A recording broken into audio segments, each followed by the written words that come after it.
Fala aí galera do oitavo, tranquilo? Aqui é o Alfa e bem-vindos a mais um vídeo. Vamos então iniciar a apostila nova, né? Que é a segunda apostila que é do segundo bimestre, né? A segunda apostila. Vamos iniciar. A primeira unidade a gente fala do conto. Em primeiro lugar, o que é um conto?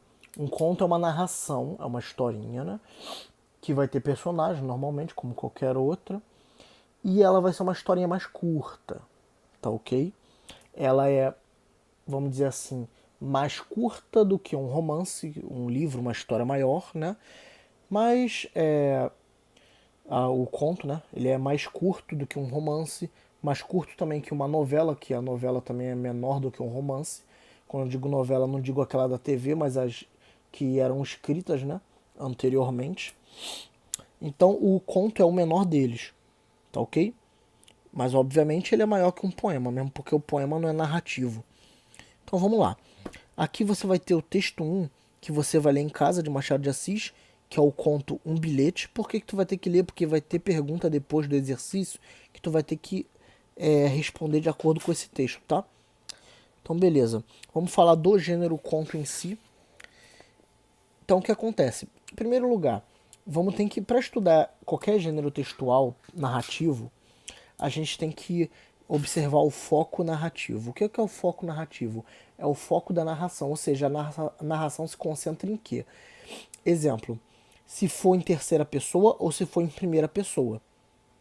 Ah, mas o que muda? Cara, muda muita coisa. Porque quando você fala em primeira pessoa, vamos lá, eu vou começar com o de baixo aqui.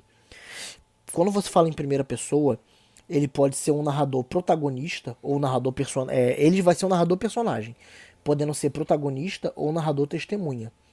O protagonista é que ele mesmo é o principal da história e ele está contando a história. O narrador testemunha, ele é um personagem que ele narra todo o acontecimento, mas ele não é o personagem principal, ok? Essa é a diferença. Então pode ser um amigo do principal, entendeu? Aí o amigo principal que narrou. É isso. Então, primeira pessoa, você vai ver coisas como eu, fomos, eu fui lá, tal. Agora, a terceira pessoa, ele vai ser um narrador observador ou um narrador onisciente. Ele, a terceira pessoa, ele não participa da história. Ele não participa.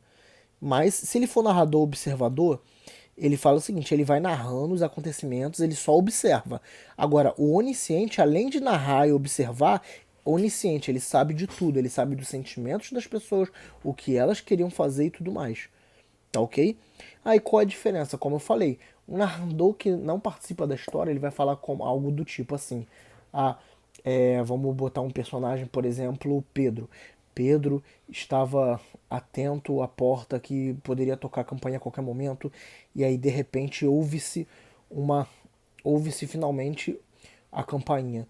Pedro vai lá com o coração acelerado e tal. Esse é o terceira pessoa. Agora, se fosse primeira pessoa, por exemplo, se fosse o Pedro que estivesse narrando, né? Se fosse o protagonista, o Pedro ia falar o quê? Eu estava ansioso pela campainha tocar, não sei o quê. E aí, quando finalmente ela tocou, eu saí correndo, entendeu? Então, o foco narrativo muda tudo, entendeu? Tem histórias que, se você tentasse trocar o foco narrativo de terceira para primeira ou primeira para terceira, tu vai ver que não vai funcionar, entende? Tu ia ver que não ia funcionar. Então, isso vai depender, tá? E aí vamos falar também de espaço de tempo, que é uma coisa básica aqui. O espaço é onde está acontecendo e o tempo é quando está acontecendo, ok? Quando fala de tanto espaço quanto tempo, né? Você pode ter um espaço físico ou psicológico, que é o que está escrito aqui.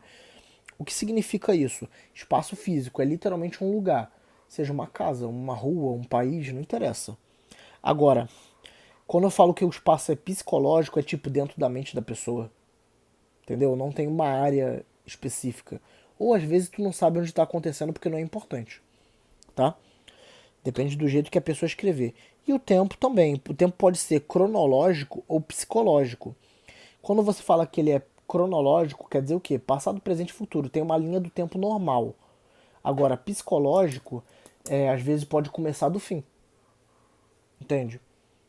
A pessoa já começa o primeiro capítulo narrando o que vai acontecer por último, e aí depois ele volta no tempo e explica tudo o que aconteceu até chegar aquele momento. Isso acontece em livro, em filme, em um monte de lugar, tá bom? É isso, depois vai ter o texto 2 também, vai ler o 1 e o 2, tá? Vai ler tudo que tiver pra ler. E aí eu marco aí os exercícios pra vocês, ok?